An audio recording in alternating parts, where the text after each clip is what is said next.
So you're talking all this stuff here, you can see like it's just falls right off, but we'll get in there and degrease it like you said. This looks like it has like a little grease like management system that it has in there. Y'all get that cleaned up too, right? Yeah, all the paint and gutter, all the way up to the edges, Nice.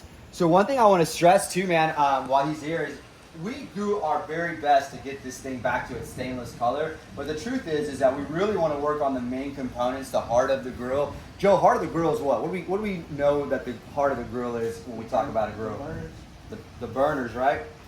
So we'll get in there and we'll take those burners and we'll clean them out because that's the heart of the grill. So normally when we take them out, they're full of grease. They might have their portholes might be clogged up, and so that's where they'll divide and conquer. You got two guys typically, one doing all the main components and one guy doing the oven here. So that's really, really cool. Let's go over here and let's take a look at some of the componentry that we clean out on their grill. So right over here, I got a grease tray right here, and this is what we're talking about. All this grease, man, this creates fire hazards. This creates rot through this stainless, and most of the stainless that's on these components that are not your main components, they're a little less in material, so they can rust, they can corrode. So it's very important that we clean all that out. Now you notice if you're trying to take a turn here, my head tech over here, Adam, he separated everything over here so that he doesn't get the area that my guy's cleaning at dirty.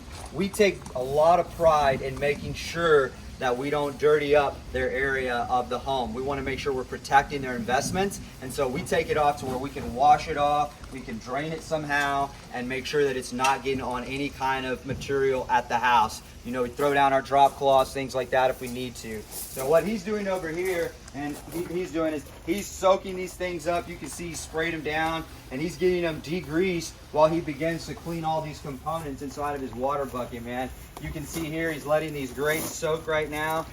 These grates, I'll probably tell Adam, these grates are probably the worst to clean because they've got these divots inside of them like that. So we've got to let them soak, let that soak and that non-toxic solution get in there and degrease that baby so we can scrub it down and get them back to looking new again. Now, they won't always get back to looking brand new, but they will be as close to brand new as possible, and we can guarantee you that cook's gonna look good and it's gonna taste good because we've cleaned that up and we've gotten all those nasty leftover particles on there. So you can see right now, Adam's going at it right now. This job, it's not the funnest because you're getting your hands dirty and you're doing the work, but we appreciate what they do because they're trying to make your grill look brand new so that you can, again, entertain and create those moments. So that's what they do. They get down and dirty for you guys. So again, just want to show kind of the process and what they do. But let's get out of this guy's way because we want to let them work and do their thing, guys. Thanks for following, guys.